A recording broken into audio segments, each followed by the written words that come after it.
Hello नमस्कार, श्री स्वामी समर्थ. स्वागत आहे तुमचं माझ्या चॅनलवरती. आजचा दिवस तुमच्यासाठी आनंददायी, सुखकारक आणि समाधानदायक जावो हीच मी स्वामींच्या चरणी प्रार्थना करते आणि आजच्या या नवीन व्हिडिओला सुरुवात करते.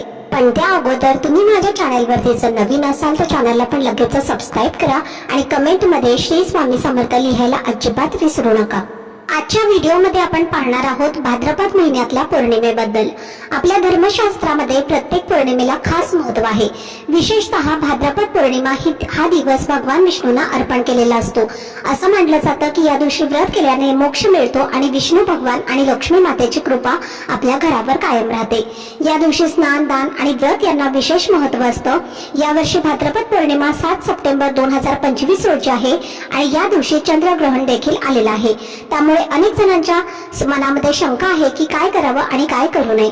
पण काळजी करू नका. योग्य नियम पाळून उपवास, प्रार्थना आणि पूजन केल्यास हा दिवस अधिक पवित्र ठरतो. या दिवशी अनेक भाविक सत्यनारायणाची पूजा करतात. तसेच या पौर्णिमेपासून पितृपक्षाची सुरुवात होते. आपले पितर या काळात पृथ्वीवर येतात आणि असं म्हटलं जातं की म्हणूनच या दिवशी घराच्या बाहेर एक दिवा लावावा. हा दिवा म्हणजे आपल्या पितरांसाठी आदर आणि श्रद्धेचं प्रतीक असतो. असं केल्याने त्यांच्या आशीर्वादाने घरात सुख, शांती आणि भरभराट येते. याविषयीची माहिती जाणून घेण्यासाठी व्हिडिओ हा स्किप न करता शेवटपर्यंत नक्की पहा, जेणेकरून तुमच्यापर्यंत योग्य ती माहिती पोहोचेल. आणि तुम्ही माझ्या चॅनलवरती जर नवीन असाल तर चॅनलला पण लगेच सबस्क्राईब करा आणि बेल आयकॉनला पण प्रेस करा, म्हणजे मी जेव्हा कधीही नवीन व्हिडिओज अपलोड करेन त्याचं नोटिफिकेशन सर्वात आधी तुम्हाला मिळेल आणि तुमचा एकही व्हिडिओ हा मिस होणार नाही. तर प्रत्येक महिन्याला येणारी पौर्णिमा ही आपल्या जीवनात शांतता, समाधान आणि समृद्धी घेऊन येते. यंदा भाद्रपद महिन्यातील पौर्णिमा 7 सप्टेंबर 2025 रोजी साजरी होणार आहे. ही तिथी पहाटे 1:41 सुरू होईल आणि रात्री 11:38 संपेल. उदय तिथीनुसार भाद्रपद पौर्णिमा 7 तारखेलाच मानली जाते. हिंदू धर्मामध्ये या दिवशी उपवास करणं आणि भगवान विष्णूंची पूजा करणं खूप शुभ मानलं जातं. चंद्र देखील या दिवशी पूर्ण स्वरूपात दर्शन देतो, म्हणून त्याची पूजा केल्यास मानसिक शांती आणि सौख्य मिळतं असं मानलं जातं. पण याच दिवशी चंद्रग्रहण सुद्धा आलेलं आहे आणि ते भारतात दिसणार असल्यामुळे वैध मानलं जाईल. त्यामुळे ग्रहणाचा सुद्धा काळ देखील पाळावा लागेल. अशा वेळी सत्यनारायणची पूजा करायची का, पूजा कधी करायची हे सगळं ग्रहणाच्या वेळेनुसार ठरवलं जातं. म्हणून यासंबंधी योग्य माहिती घेऊनच पूजा किंवा व्रत करावं, म्हणजे ते फलदायी ठरेल.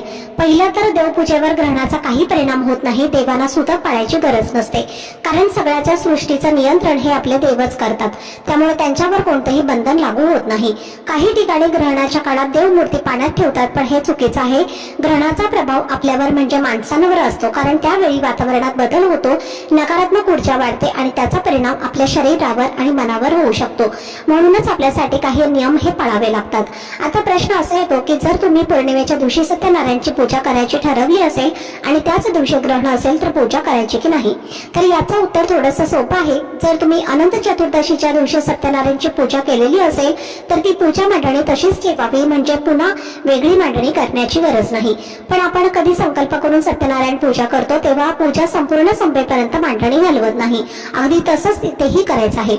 तर बघा, जर तुम्हाला पौर्णिमेच्या दिवशी पुन्हा पूजा करायची असेल तर ती प्रदोष काळात करावी, म्हणजे सूर्यास्ताच्या आसपास, कारण त्यावेळी सूतक संपलेला असेल किंवा संपत आलेला असेल. देवांवर कोणताही सूतकाचा प्रभाव नसतो, त्यामुळे पूजा, भक्ती, सेवा या गोष्टी भक्तिभावाने केल्या तर त्या स्वीकारल्या जातात. तुम्ही जर प्रसाद तयार करत असाल तर तो ग्रहणाच्या आधी करून ठेवावा, जेणेकरून सुटकाच्या वेळेत काहीही बनवण्याची गरज पडणार नाही. जर आपण आधी पाहिलं तर तसं चंद्रग्रहणाचा सूतक काळ हा ग्रहण सुरू होण्याच्या 9 तास आधी लागू होतो.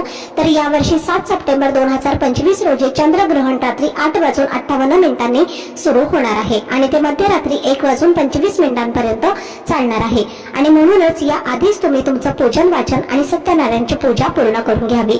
विशेषतः जर तुम्ही सत्यनारायणची पूजा करत असाल तर ती प्रदोष काळात म्हणजेच सूर्यास्ताच्या सुमारासच करावी, कारण त्यावेळी ग्रहण सुरू झालेलं नसेल आणि पूजेसाठी योग्य वेळ असते. ग्रहणाच्या वेळेस जो सूतक काळ पाळला जातो तो मुख्यतः अन्न पाण्याच्या नियमांसाठी असतो. तर यावेळी जेवण करायचं नसतं, अन्न बनवायचं नसतं. पण काही अपवादही आहेत, जसं की गर्भवती महिलांनी आपल्या आरोग्याची काळजी घेतली पाहिजे, उपाशी राहू नये, त्यांनी वेळेवर अन्न घ्यावं, पण अन्न शुद्ध राहावं म्हणून त्यावर तुळशीचं पान ठेवावं. तसेच वृद्ध लोक किंवा ज्यांना औषधं घ्यावी लागतात अशा लोकांनी सुद्धा वेळेवर खाणं खूप आवश्यक आहे. त्यांनीही अन्नावर तुळशीपत्र ठेवलं तर ग्रहणाचा कोणताही वाईट परिणाम होत नाही. थोडक्यात काय तर ग्रहणाचं वेळापत्रक लक्षात घेऊन पूजा वेळेत करून घ्या आणि अन्न पाण्याचे नियम सामान्य आरोग्य लक्षात घेऊन पाळा. ग्रहण रात्री उशीर आहे, त्यामुळे त्याआधीच सर्व कामं पूर्ण करणं उत्तम राहील. सत्यनारायणाची पूजा तुम्ही संध्याकाळच्या वेळी करावी, कारण तेव्हाच वेळ योग्य असते आणि वातावरण सुद्धा शांत असतं. भाद्रपद पौर्णिमेपासून पितृपक्षाची सुरुवात होते, तर या काळात आपल्या पूर्वजांचा आत्मा पृथ्वीवर येतो आणि ते आपल्या घराजवळ, आपल्या परिवाराजवळ काही काळासाठी थांबतात. त्यांना आपल्या आठवणी असतात आणि आपल्याकडनं आदराची, श्रद्धेची अपेक्षा असते. तर या दिवशी म्हणजे भाद्रपद पौर्णिमेपासून एक छोटासा पण महत्वाचा उपाय आपण करू शकतो, तो म्हणजे एक दिवा लावणे. तर हा दिवा पूर्वजांच्या स्वागतासाठी असतो. तुम्ही हा दिवा घराबाहेर, गॅलरीत किंवा अंगणात दिवे लागण्याच्या वेळेस लावू शकता. पितृपक्षात अनेक जण श्राद्ध, तर्पण, पिंडदान यासारख्या विधी करतात, पण हा एक दिवा लावणं ही देखील एक सुंदर श्रद्धांजली असते. जर कोणत्या कारणामुळे त्यांच्यापर्यंत अन्न पोहोचत नसेल, तर्पण होत नसेल, तर या दिव्यांच्या प्रकाशामुळे त्यांना शांती मिळते. तर त्यांच्या वाटेमध्ये प्रकाश पडतो आणि पितृपक्षाचा हा काळ 15 दिवसांचा असतो, पौर्णिमेपासून अमावस्येपर्यंत. या काळात रोज दिवा लावता आला तर उत्तमच, पण जर शक्य नसेल तर निदान पौर्णिमेच्या दिवशी आणि सर्व पितृ अमावस्येच्या दिवशी तरी दिवा हा नक्की लावावा. हा दिवा तुम्ही सकाळी लावण्याऐवजी संध्याकाळी दिवे लागण्याच्या वेळेसच लावावा, कारण त्यावेळेस वातावरण शांत असतं आणि तो दिवा अधिक प्रभावी ठरतो. हा छोटासा दिवा तुमच्या पितरांच्या पर्यंत तुमचं प्रेम, श्रद्धा आणि आदर पोहोचवण्याचं काम करतो आणि त्यांच्या आशीर्वादाने तुमचं घरही शांततेनं भरून जातं. संध्याकाळी दिवे लागण्याची वेळ झाली की सर्वप्रथम देवघरात दिवा लावा, धूप आणि अगरबत्ती लावा आणि त्यानंतर पितरांसाठी हा एक खास दिवा तुम्हाला तयार करायचा आहे. हा दिवा वेगळा असावा, जो कोणत्याही देवपूजेसाठी वापरला जात नाही. तुमच्याकडे एखादी जुनी पितळी पंथी असेल तर ती सुद्धा तुम्ही वापरू शकता किंवा रोज तुम्ही कणकेचा दिवा देखील तयार करू शकता. विशेषतः जर तुम्ही पौर्णिमेच्या दिवशी हा उपाय करत असाल तर कणकेचा दिवा चालेल. हा दिवा ठेवण्यासाठी एक प्लेट घ्या, त्यामध्ये थोडेसे तांदूळ पसरवा, त्या तांदळावर हळद कुंकू अर्पण करा आणि दिवा त्यावरती ठेवावा.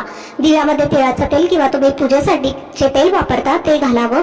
पितरांसाठी नेहमी एकच वातीचा दिवा लावला जातो, त्यामुळे फक्त एक वातीचा दिवा तुम्हाला तयार करायचा आहे.